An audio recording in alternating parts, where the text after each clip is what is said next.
Olá. Então, hoje eu estou aqui para falar sobre desaparecimentos.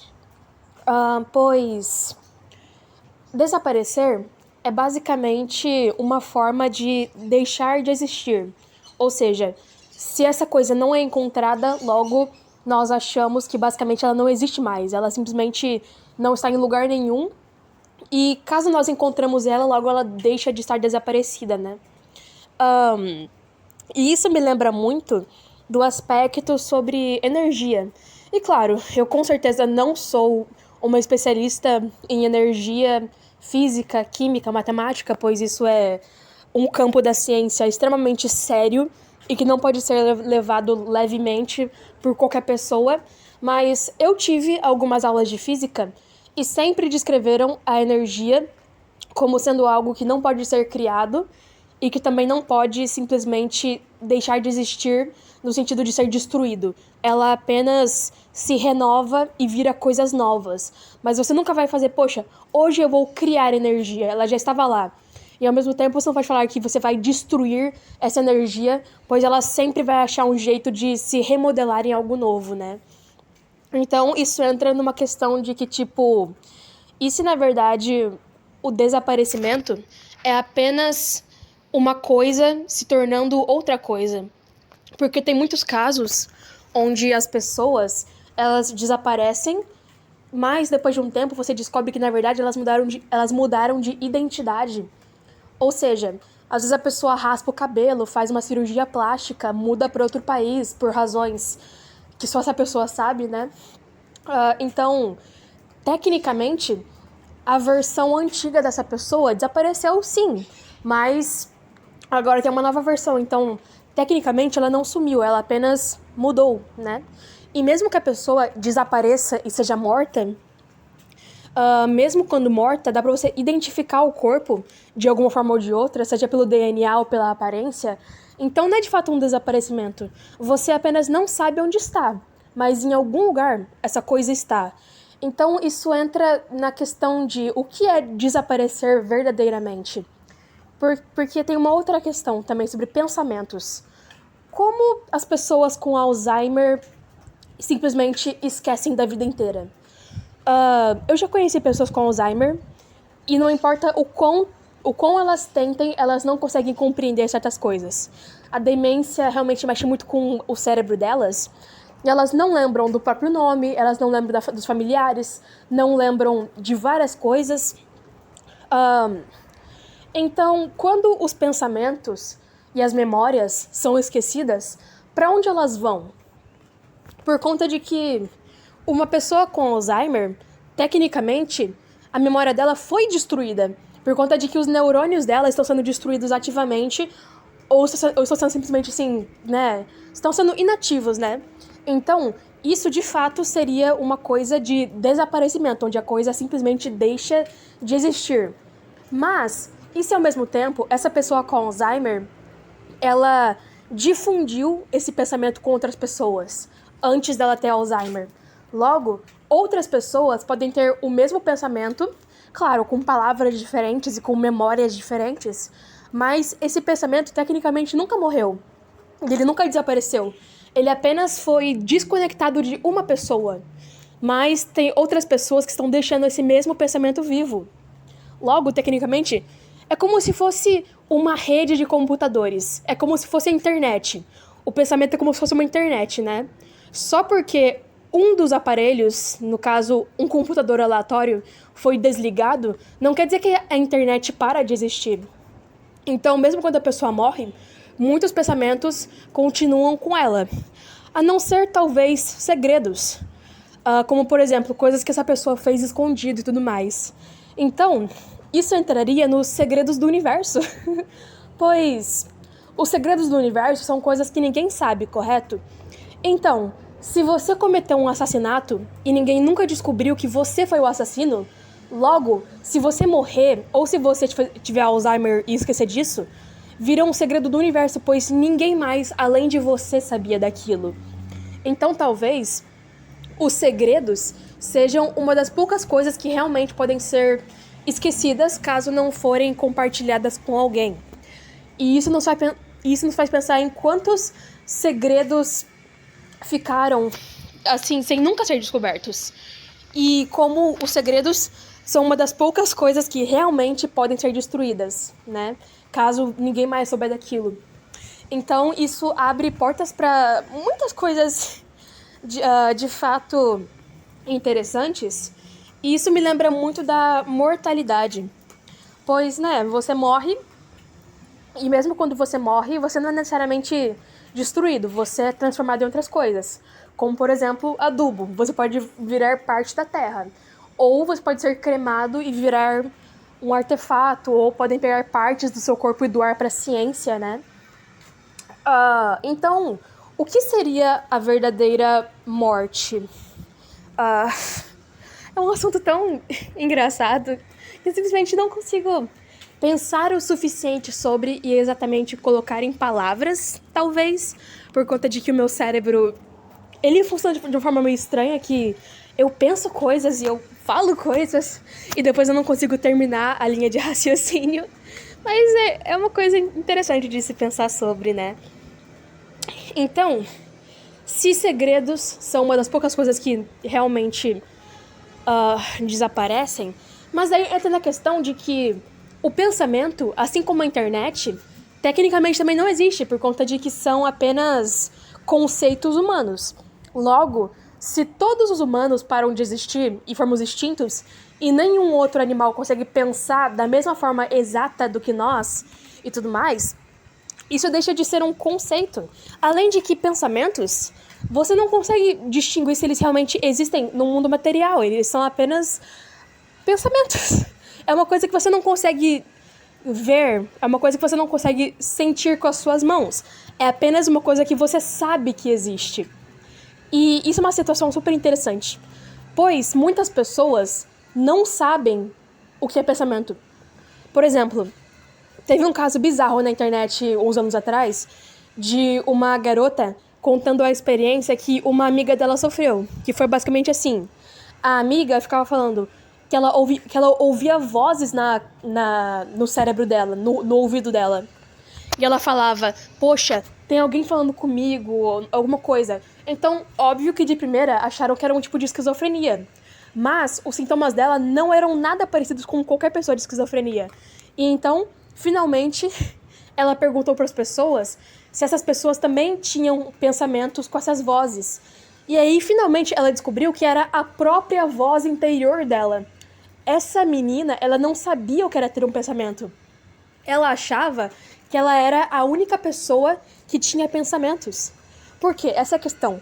Pessoas com esquizofrenia, elas não decidem o que elas vão pensar sobre e o que elas vão ouvir. Elas não decidem, tipo, poxa, agora eu vou pensar sobre isso e vou ouvir essa voz.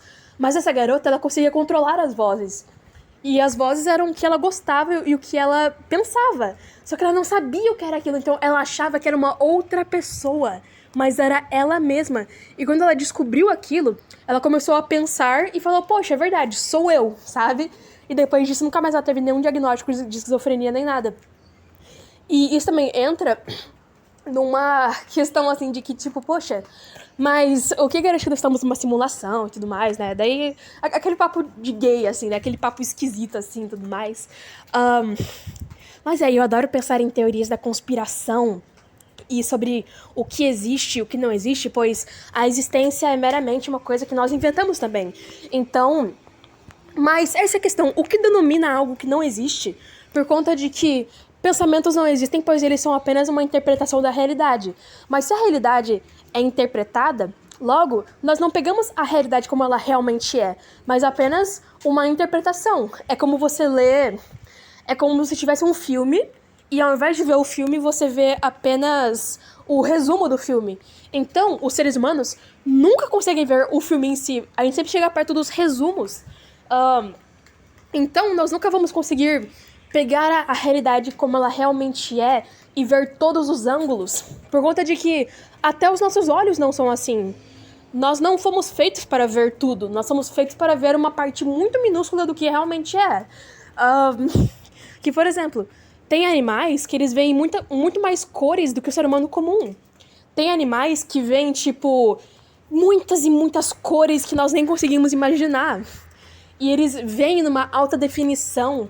Tem águias que conseguem ver o lugar à sua volta em, tipo, vários ângulos e até quilômetros de distância com perfeita precisão. Então, como podemos confiar em algo, no caso, a percepção humana, sendo que nós somos piores do que aves? Aves não pensam pelo que nós saibamos, mas, e se na verdade elas pensam, só que de uma forma diferente, e acaba que, se os animais pensam, mas eles não pensam com palavras como nós, mas eles pensam talvez com imagens, talvez eles pensam com, assim, sensações que eles têm, ou com história prévia. Às vezes os animais, eles não são burros, eles aprendem coisas com experiência, ou ao analisar outras pessoas e outros animais. Porque, por exemplo, o bebê macaco, ele não nasce sabendo comer uma manga, ele vê lá o familiar comendo uma manga e ele aprende como é que faz aquilo. Então, se todos os animais pensam, só que eles não pensam exatamente como nós, pois nós estamos vendo de uma linha de raciocínio do ser humano, logo, e se talvez eles também têm, tipo, segredos? E o que é a mortalidade para eles? Por conta de que eu tava vendo lá um exemplo de uma macaca que ela teve um filho e o filho morreu. Só que como ela não compreendia o que era a morte, ela continuou amamentando o filho, mesmo depois de meses e anos dele estando morto. Ele tava, tipo, aos ossos, tipo, não tinha mais nada ali, só tinha os ossos dele, mas ela não entendia. Ela apenas continuava amamentando. Mas aí entra na questão de trauma. Isso, na verdade, ela sabe que o filho tá morto, só que ela não se importa. Tipo, ela tá tipo, ele é meu filho, foda-se, eu vou continuar com ele mesmo depois de morto, tá ligado?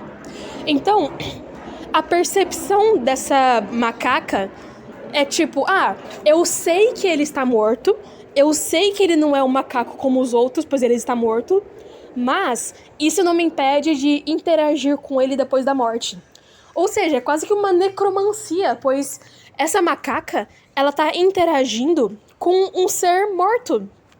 E se ela consegue interagir com um ser morto, então qual é o limite entre viver e morrer?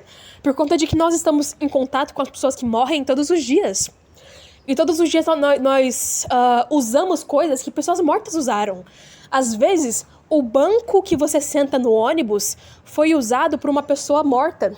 Então, constantemente nós estamos numa vida que é diretamente relacionada à morte. Então, onde isso para? Quando realmente uma coisa é morta e quando essa coisa realmente deixa de existir? Pois para o ser humano, a coisa máxima é a morte, mas se os macacos continuam interagindo com a morte, mesmo depois da morte do macaquinho, até quando isso vai, sabe? Qual é o ponto em que você fala, não, agora isso é vida e isso é a morte? Isso também parece muito com aqueles bebês que eles nascem mortos. E o sistema da mãe dele, tipo, o útero, ele às vezes não percebe isso. Ele apenas... ele apenas vai alimentando essa coisa e tudo mais. E às vezes, o próprio cordão umbilical da mulher mata o bebê. Por conta de que... Eu não sei se vocês já sabem disso, mas às vezes o bebê, por ele ficar nadando lá dentro do útero, ele pode se enroscar o pescoço no cordão umbilical. Então, a própria coisa que alimenta ele, né, porque o cordão umbilical dá o alimento pra ele, também mata ele. Então, a mesma coisa que foi feita pra proteger ele, o útero foi feito pra proteger o bebê, pra ele não morrer, fez com que ele morresse. Além de que tem mulheres que, tecnicamente, elas são alérgicas a bebês. Não uma alergia, tipo assim, tipo de normal. Eu tô usando sentido figurativo, né? Porque tem organismos das mulheres que não aguentam dar à luz. Tipo, acaba que o próprio organismo mata o bebê como um tipo de proteção, porque acham que é um corpo estranho ou que é um vírus. Simplesmente o útero não entende que aquilo é um ser humano. Entende apenas que aquilo é uma coisa estranha no corpo, entende? Então, tem mulheres que precisam de muito trabalho para dar à luz, por conta de que o corpo delas fica constantemente matando bebês. Ou seja, aquilo que cria o bebê está constantemente querendo matar bebês, por achar que aquilo é um corpo estranho. Então, e o que fica no meio da morte e no meio da vida? Qual é o sentido de apenas, tipo, viver, mas estar um pouco morto e tudo mais, assim, sabe? E muitas vezes eu não me sinto como uma pessoa viva, nem como uma pessoa morta, pois eu sinto que nem todos nós somos assim. E entra naquela questão de pessoas que estão vegetando no hospital. Dizem que as pessoas que estão vegetando no hospital, algumas delas pensam enquanto estão em coma. Tipo, a pessoa pode estar há 10 anos em um coma, mas se você vê lá a atividade neural dela, dá pra ver que ela tá pensando ali dentro e que ela consegue observar as coisas. Por exemplo, tem pessoas que acordam depois de 10 anos de coma e falam: "Ah, eu ouvi tudo que vocês estavam falando". E às vezes, quando você fala no ouvido de uma pessoa com coma, essa pessoa tem sonhos com aquilo que você fala. Os Simpsons mostra isso num episódio em que o Bart, ele entra em um coma e a Lisa fica falando coisas ruins pra ele. A Lisa fica falando tipo, ninguém gosta de você, espero que você não acorde. E o Bart, ele sonha com a voz da Lisa e começa a interpretar aquilo pelos sonhos, entende? Então, isso na verdade a pessoa em coma está apenas num sonho em que ela não consegue acordar do sonho ainda porque o corpo tá muito debilitado, entende? Então, dizem que quando a pessoa dorme, ela está apenas tecnicamente morta, por conta de que, né, ela não está ali vivendo. Então, será que nós estamos apenas vivendo quando nós estamos em pé e respirando e tudo mais assim, sabe? E até mesmo quando você para de respirar, as células do seu corpo e os germezinhos do seu corpo e tudo mais, eles estão vivos. Eles não param de simplesmente... Tanto que dizem que a pessoa pode morrer, mas alguns órgãos continuam ativos horas depois ou minutos depois. Então... E eu penso muito naqueles poemas sobre estar vivo e sobre estar morto, onde as pessoas falam assim, eu me sinto morto por dentro, ou eu sinto que eu estou vivendo de verdade, eu sinto que estou na linha tênue da vida e por aí vai. Como que a pessoa ela pode fazer um poema sobre a morte, sendo que ela nunca foi morta? Como que os seres humanos entendem tanto sobre isso, sendo que nós apenas vemos os outros morrerem, mas nós nunca vemos nós mesmos morrerem? Então, como você pode dizer que, eu estou morto por dentro, sendo que você não está morto de verdade? Será que nós temos meio que um sentido psíquico, onde entramos num estado, talvez num estado mental, onde nós compreendemos a morte sem nunca ter passado por ela? E daí viramos, tipo, zumbis intelectualmente, né, assim. Enfim, eu acho que é isso. Acho que esse é o vídeo por hoje. Tchau, tchau.